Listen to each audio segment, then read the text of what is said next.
Just ahead of President Donald Trump's 200th day in office, the Senate confirmed dozens of his nominees in a significant sign of a stepped-up pace to fill jobs, including judgeships. When political leaders are in place, the president can run the government more effectively, achieve his priorities, a public service says.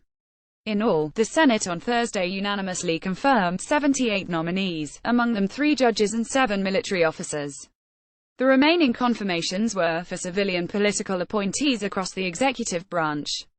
The Senate has confirmed more executive branch nominees this week than all of the executive branch nominees confirmed this year combined, Leader McConnell at Senate Amateur, August 3, 2017. The confirmations, however, bring the president to the point of having only 20% of his appointed posts filled. Among them is new FBI Director Christopher Wray, confirmed Tuesday by a Senate vote of 925 and sworn in shortly afterward. Of 279 nominations so far, Trump has won 124 confirmations, according to data compiled by the Public Service Partnership. The organization limits its measurement to 577 key administration positions, not counting military, judiciary, and lower-level civilian appointees. The Senate's mass confirmations Thursday by unanimous consent should be welcome news for Trump, said Max Stier, CEO of the Partnership for Public Service.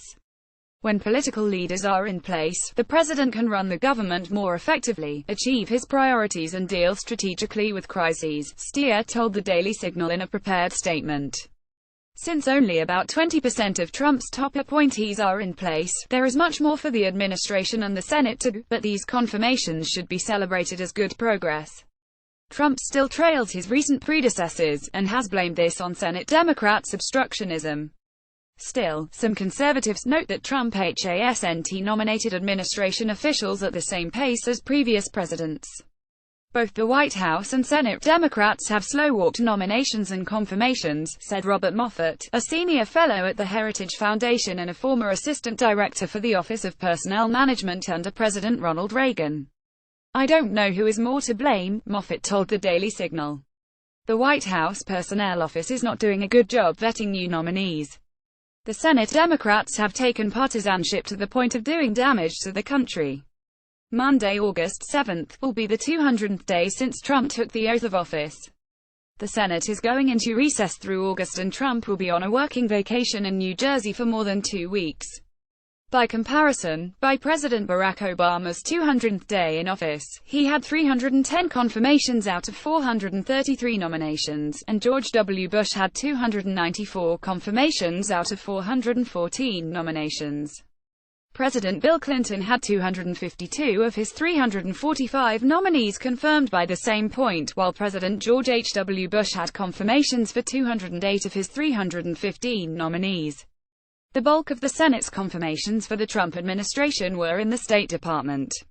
They include Mark Andrew Green, a former Wisconsin congressman, as administrator of the U.S. Agency for International Development, Syracuse law professor Nathan Alexander Sales as coordinator for counterterrorism with the rank and status of ambassador-at-large, former Sen. K. Bailey Hutchison, R. Texas, as permanent representative on the Council of the North Atlantic Treaty Organization with the rank and status of ambassador, and Kelly Eccles Curry as U.S. representative on the Economic and Social Council of the United Nations with the rank of ambassador. The confirmations were part of a package negotiated between Senate Republicans and Democrats which was approved by a voice vote. The White House is encouraged by the progress but stresses there is more work to do, one senior official told the Daily Signal. The package included confirmation of Susan M. Gordon as Principal Deputy Director of National Intelligence, David Malpass as Undersecretary of Treasury, Jessica Rosenworcel and Brendan Carr a reappointment for the Federal Communications Commission, plus nominees for top jobs in the Veterans Affairs, Transportation, and Health and Human Services departments. In a separate vote, outside the broader package, the Senate confirmed Dan R. Brulett of Texas, a senior vice president for USAA, the leading financial services company for veterans, as Deputy Secretary of Energy by a vote of 7,917. The slow pace of nominations and confirmations is a significant disservice to Trump and the voters that supported him, Heritage's Moffat said. You can't get change if you don't have change agents, he said.